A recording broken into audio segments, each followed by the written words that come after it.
Alam na po ng lahat na idiniklara ng ating Korte Suprema na labag sa ating saligang batas yung tinatawag na Priority Development Assistance Fund. Pork barrel po yun ng mga mambabatas.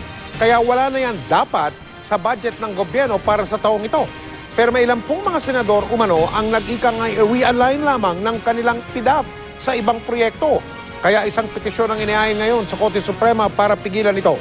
Nakatutok si Lia Manyalak ng Castillo. Kinwestiyon na ng dating senatorial candidate na si Greco Bellica ang 2014 national budget sa Korte Suprema. Naghain siya ng petisyon para maipatigil ang pagpapatupad ng realigned budget na inihabol ng mga senador.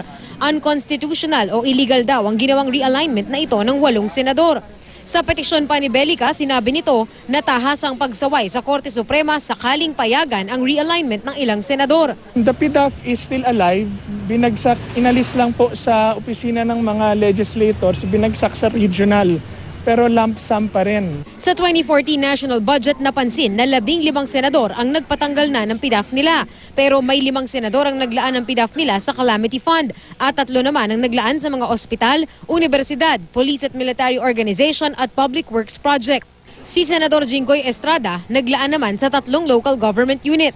Sabi ni Bellica sa petisyon niya, bukod sa pork barrel ng mga mambabatas, tad-tad din daw ng mga iba pang lump sum fund ang 2014 national budget tulad ng contingent fund, e-government fund, local government social fund at unprogrammed funds. We question the 2014 budget because in our sa aming pananaw, this is a lump sum filled budget which the court already last year has decided against the pork barrel system.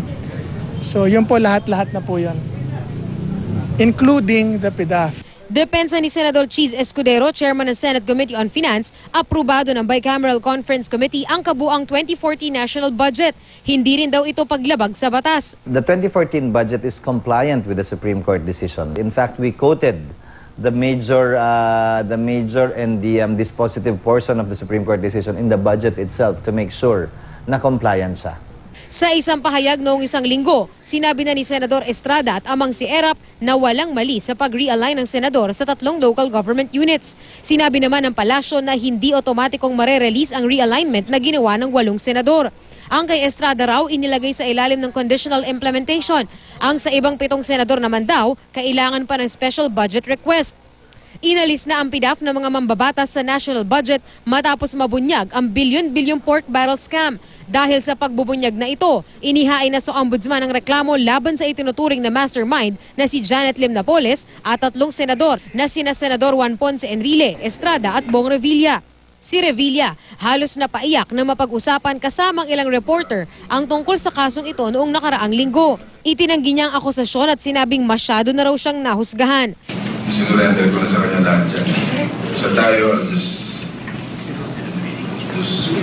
do my work as a senator, tuloy-tuloy gagawin natin, papakita natin sa bayanan na kahit na ano pang nangyari nito, tuloy-tuloy lang ang trabaho natin. Sina Enrile at Estrada naman itinanggi ang akusasyon at nagsabing handa raw silang harapin anuman ang isampa sa kanila.